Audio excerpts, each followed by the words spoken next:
Well, good Monday to you folks. We're starting another week here in June, starting kind of the second week of the month now, and the month is progressing pretty quickly as our weather patterns do. All right, so Alexandria Tower Cam from Sinlot Broadcasting, thank those folks for that over on Texas Street.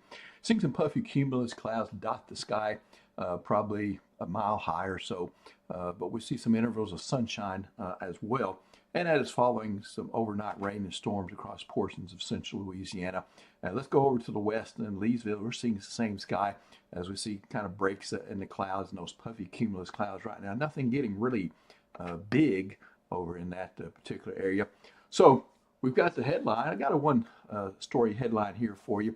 It's a yard, pasture, pond, and garden forecast. You can probably figure out what that means, but I'll get into it here in just a bit. Won't keep you too long, but we got a few things to talk about. We can see right now that not much is showing up on weather radar, but we do see just a little, see that little line right through there. That is marking a little boundary from the outflow. Remember that storm complex organized up in the plains, came through the Dallas-Fort Worth area of northeast Texas, and eventually into central Louisiana, and just pretty much died as it tried to get into Rapides Parish. All right, but the boundary, the outflow from that came forth like a little mini cold front, and it is kind of in fossilized form, staying just laying just to the south of us right there, and that could become a little spot where we could see some at least isolated, if not widely scattered, showers and thunderstorms develop this evening down in that particular area. If it happens, it's unstable enough for one or two of those to go strong or severe. We see that complex falling apart as it moved into Louisiana during the night. And for now, we again kind of see that little linear area right there.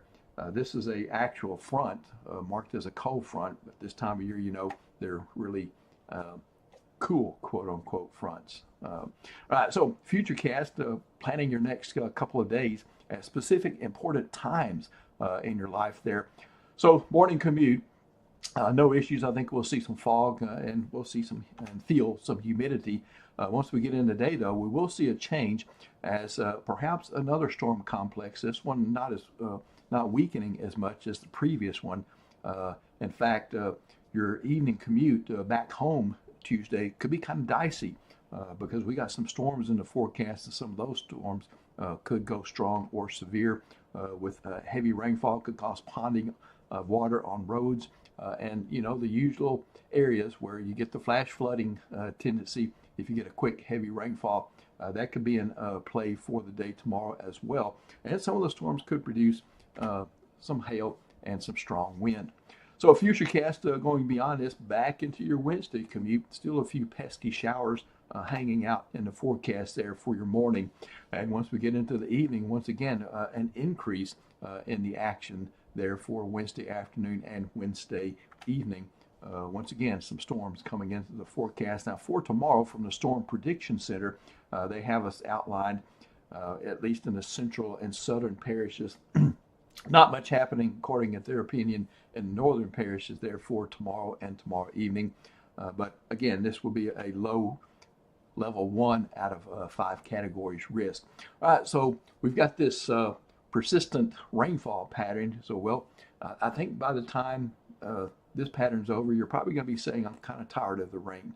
But this is where the ponds and the pastures and such things, the gardens, lawns, they enjoy this rain, and they'll get a drink more than one probably. So here's the setup right now. Notice this huge system up centered in the Great Lakes right there, northwesterly flow behind it coming down. We're under the influence of that big system. This is more like a cool season thing instead of a winter season thing, but we're under its influence, and that's why we keep seeing these complexes came in that last night. That's why we keep seeing these coming in from the northwest as we're in that northwesterly flow pattern. But this is going to change. Okay, the big system kind of withdraws back up to the northeast of us there, so its influence is over by midweek. And if that was the only thing that was going on, that would stop or keep the rain chances near climatological values. But we see a weaker system develop there in the southern plain. You see this motion, counterclockwise rotation right there with that system. Same thing as this one, but much smaller, but still impactful for us as it will become the dominant thing for about a week here across the area. So I'm going to step through. There's Thursday. You see it's still there to the west of us. East side, that's the moist side of these things. Friday, still there. You can see that weakness in that circulation. Saturday, still there. Here's the little center of circulation in Oklahoma. We're trying to see a hot bubble of air build across the southwest. You see that clockwise right there. But this is in its way for us. So we'll continue for another day. And then looking into Sunday, here's the high pressure building northeast, but making very little progress into our area. So temperatures in the day should continue to be a little below normal during this time frame. But still, even into Sunday, we'll still see some influence from that little system, a little weakness right in there. And then even into Monday, we can see it right at flow coming in from the northwest here, from the southwest here. So again, there's just that little, I'll call it a weakness. And essentially what happens is that thunderstorms that want to develop, remember that's rising air, these weaknesses allow that. Something like this high pressure, this hot bubble of air, the high pressure ridge, would suppress that vertical motion and keep storms from forming. Okay, so we kind of still got the opposite thing, and that's why the 7-day forecast looks like this. All right, so every day through Monday, the next 7 days, Tuesday through Monday, we have 60 or above % chance of showers and thunderstorms during a daily basis there. Nighttime temperatures ranging from about 70 to 73. Daytime highs pretty much staying in the 80s, although as we get later in the period, Sunday, Monday, Tuesday, Saturday, Sunday, Monday, we see some potential for some 90s there, 88s, 89s. Somebody could get 90, 91 and some of that. Humidity will be at least seasonal, if not a little bit worse than that. So that is your 7-day forecast explained, and why your pond and garden are going to be happy. So temperature outlook, let's go beyond this to week 2, beyond the 7-day forecast. For the period June 17th through the 23rd, typically for central Louisiana, during that week, we see the average low of 71 and an average high of 91. I'm trying to give you a perspective and some meaning to this graphic. The forecast from the Climate Prediction Center is for us to be above those values. So all this is saying is it's likely that during this time frame, the average temperature at night will be above 71, and the average high temperature during the day will be above 91 degrees. And I kind of think with the humidity, this will mostly be driven in the daytime. So if we get above 91, I don't think it'll be a lot above that, but we could get back in the mid 70s for lows, considerably above that 71 there during that time frame. So the rainfall outlook, a spot in the country there below normal.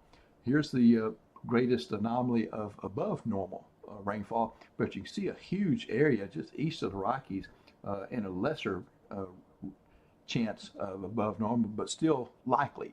So what this forecast is saying from the Climate Prediction Center is that during the period June 17th through the 23rd, we usually get 1.3 inches of rainfall, 1.3 inches here in Cenla. It's likely that most folks will see more than that this week. All right, so that's what your outlooks are supposed to mean, and the way we're supposed to interpret those. So it looks like temperatures will stay warm at night. Days will be pretty close to seasonal. It's going to be muggy, maybe a little worse than it typically is, and then that translates into above normal rainfall for most folks. All right, that's it for me. I'll finally be quiet. Nick will see you in the morning, and I'll be back with you about this time for the day tomorrow. Hope your Tuesday is terrific.